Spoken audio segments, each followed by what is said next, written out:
അസ്സലാമു അലൈക്കും വറഹ്മത്തുള്ളാഹി വബറകാതുഹു. 6ാം ക്ലാസ്സിലെ താരീഖുൽ ഇസ്ലാം 8ാമത്തെ ചാപ്റ്റർ തവഫനി മുസ്ലിമൻ, എന്നെ നീ മുസ്ലിമായി മരിപ്പിക്കണമേ. അല്ലാഹു തആലയുടെ അനുഗ്രഹങ്ങൾ അനുസ്മരിച്ചുകൊണ്ട് യൂസുഫ് നബി അലൈഹിസ്സലാം പ്രാർത്ഥിച്ചത് അല്ലാഹു തആല എടുത്തുദ്ധരിച്ച ആയത്തിന്റെ ഒരു ഭാഗമാണ് തവഫനി മുസ്ലിമൻ, എന്നെ നീ മുസ്ലിമായി മരിപ്പിക്കണമേ എന്നർത്ഥം. ഈ പാഠത്തിൽ പറയുന്നത് മഹാനായ യൂസുഫ് നബി അലൈഹിസ്സലാമിന്റെ ചരിത്രമാണ്. നമുക്ക് വായിക്കാം. ഈജിപ്തിലെ രാജാവ് ഒരു സ്വപ്നം കണ്ടു. തടിച്ച 7 പശുക്കളെ മെലിഞ്ഞ 7 പശുക്കൾ ഭക്ഷിക്കുന്നു. 7 പച്ചക്കതിർ കുലകളും 7 ഉണങ്ങിയ കതിർ കുലകളും. ആർക്കും രാജാവിന്റെ സ്വപ്നത്തെ വ്യാഖ്യാനിക്കാൻ കഴിഞ്ഞില്ല. ജയിൽ മോചിതനായ വ്യക്തി യൂസുഫ് അലൈഹിസ്സലാമിന്റെ കാര്യം ഓർത്തത് അപ്പോഴാണ്. തന്നെ സമീപിച്ച വ്യക്തിയോട് യൂസുഫ് അലൈഹിസ്സലാം പറഞ്ഞു, ഈജിപ്തിൽ 7 ക്ഷേമ വർഷങ്ങൾ വരും, പിന്നീട് 7 ക്ഷാമ വർഷങ്ങൾ ഉണ്ടായിരിക്കും. ക്ഷേമ വർഷങ്ങൾ എന്ന് പറഞ്ഞാൽ എന്താണ്? നല്ല ഐശ്വര്യമായ ഗുണകരമായ ഗുണമുള്ള വർഷങ്ങൾ. ക്ഷാമം എന്ന് പറഞ്ഞാലോ പ്രയാസമുള്ള വർഷങ്ങൾ. അപ്പൊ ആദ്യം വരുന്നത് ഈജിപ്തിലേതായിരിക്കും? ക്ഷേമ വർഷങ്ങൾ, ധാരാളം ഗുണങ്ങളുള്ള വർഷങ്ങളായിരിക്കും. ആ 7 വർഷം കഴിഞ്ഞാൽ പിന്നീട് വരുന്നത് ഏറ്റവും പ്രയാസപ്പെടുന്ന കാലങ്ങളായിരിക്കും എന്നർത്ഥം.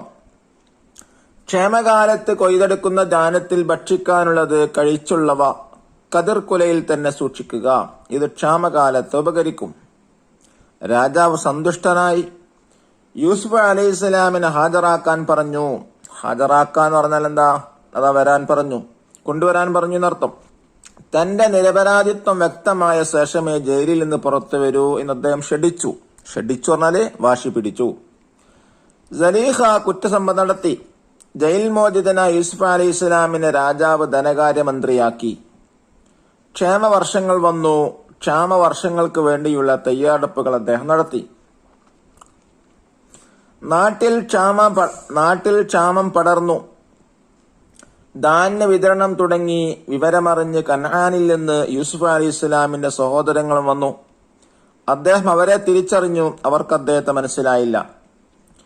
വീട്ടുകാര്യങ്ങളും മറ്റും ചോദിച്ച് മനസ്സിലാക്കി യൂസുഫ് അലൈഹിസ്സലാം അവരെ യാത്രയാക്കി. അടുത്ത പ്രാവശ്യം സഹോദരന് ബിന്യാമീനെ കൊണ്ടുവരണമെന്നും ഇല്ലെങ്കിൽ ഭക്ഷ്യവസ്തുക്കൾ നൽകില്ലെന്നും അറിയിച്ചു. നാട്ടിലെത്തി കെട്ടു തുറന്നപ്പോൾ വിലയായി കൊണ്ടുപോയ വസ്തുക്കൾ തിരിച്ചു നൽകിയത് അവർ കണ്ടു. വേണ്ടതുപോലെ സംരക്ഷിക്കാമെന്ന് ഉറപ്പിൽ യാക്കൂബ് നബി അലൈഹിസ്സലാം അടുത്ത യാത്രയിൽ ബിന്യാമീൻ അവരോടൊപ്പം അയച്ചു.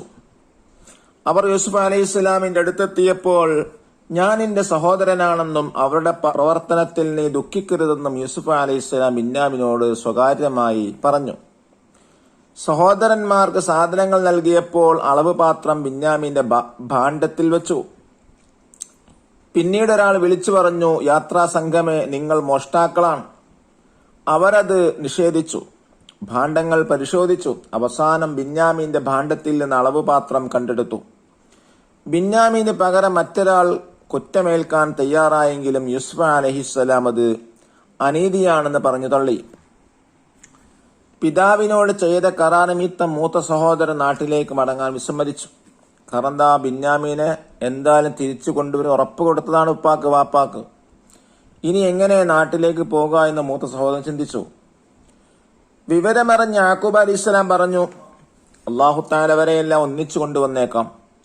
ആഹാരത്തിനും ബിന്യാമീന്റെ മോചനത്തിനുമായി സഹോദരങ്ങൾ വീണ്ടും യൂസുഫ് അലൈഹിസ്സലാമിന്റെ അടുത്തെത്തി.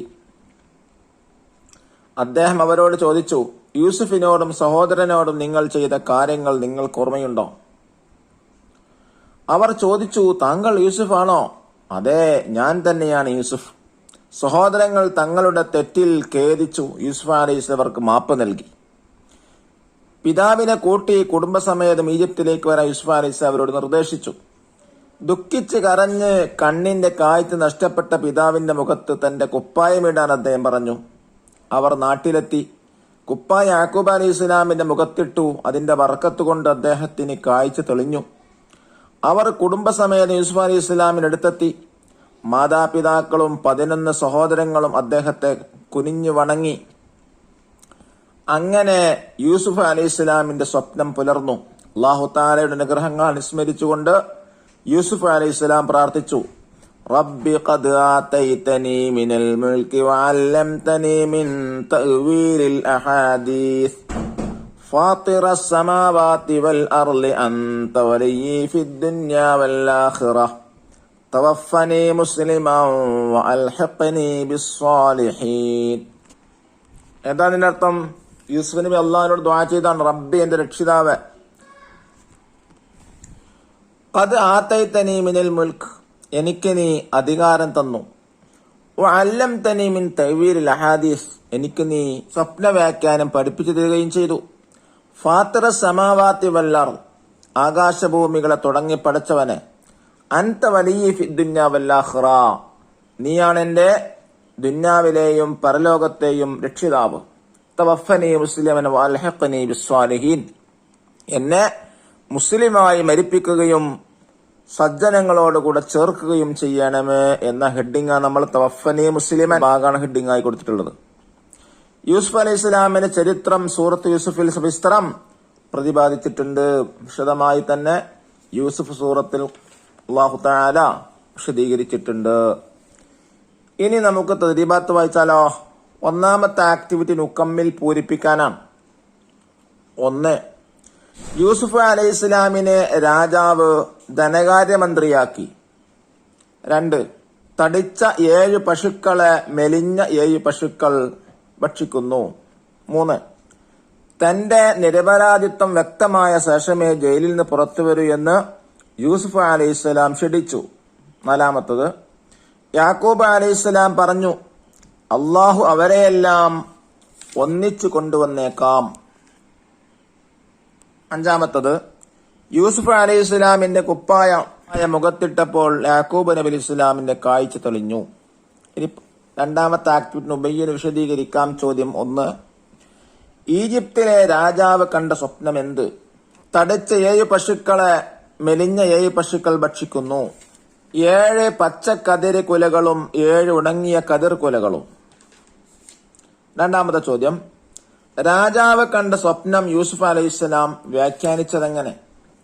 ഈജിപ്തിൽ 7 ക്ഷേമവർഷങ്ങൾ വരും, പിന്നീട് 7 ക്ഷാമവർഷങ്ങളുണ്ടാകും. ക്ഷേമകാലത്ത് കൊയ്തെടുക്കുന്ന ധാന്യത്തിൽ ഭക്ഷിക്കാനുള്ളത് കഴിച്ചുള്ളവ കതിർക്കുലയിൽ തന്നെ സൂക്ഷിക്കുക, ഇത് ക്ഷാമകാലത്ത് ഉപകരിക്കും. മൂന്നാമത്തെ ചോദ്യം, ഭക്ഷ്യസാധനങ്ങളുമായി പോകാനൊരുങ്ങിയ സഹോദരങ്ങളോട് യൂസുഫ് അലൈഹിസ്സലാം എന്തു പറഞ്ഞു?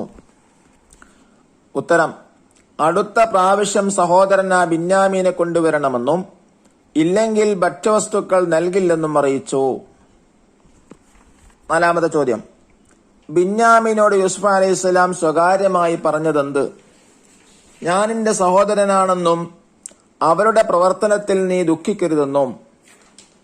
അഞ്ചാമത്തെ ചോദ്യം, അത് അനീതിയാണെന്നും പറഞ്ഞ് യൂസുഫ് അലൈഹിസ്സലാം തള്ളി എന്ത്? ബിന്യാമീന് പകരം മറ്റൊരാൾ കുറ്റമേൽക്കാൻ തയ്യാറായെങ്കിലും യൂസുഫ് അലൈഹിസ്സലാം അത് അനീതിയാണെന്ന് പറഞ്ഞു തള്ളി. ഇനി ആറാമത്തെ ചോദ്യം, യൂസുഫ് നബി അലൈഹിസ്സലാമിന്റെ സ്വപ്നം പുലർന്നതെങ്ങനെ? ഉത്തരം, മാതാപിതാക്കളും 11 സഹോദരങ്ങളും അദ്ദേഹത്തെ കുനിഞ്ഞു വണങ്ങി. അങ്ങനെ യൂസുഫ് അലൈഹി സ്വലാമിന്റെ സ്വപ്നം പുലർന്നു.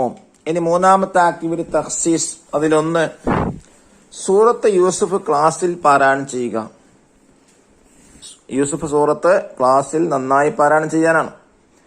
രണ്ടാമത്തത്, ഈ ചരിത്രത്തിൽ നിന്ന് ലഭിക്കുന്ന 4 ഗുണപാഠങ്ങൾ എഴുതുക. ഒന്നാമത്തത്, നബിമാർ അസാധാരണ മനുഷ്യരാണ്. 2, നബിമാർക്ക് ഏത് പ്രതിസന്ധിയും തരണം ചെയ്യാൻ കഴിയും.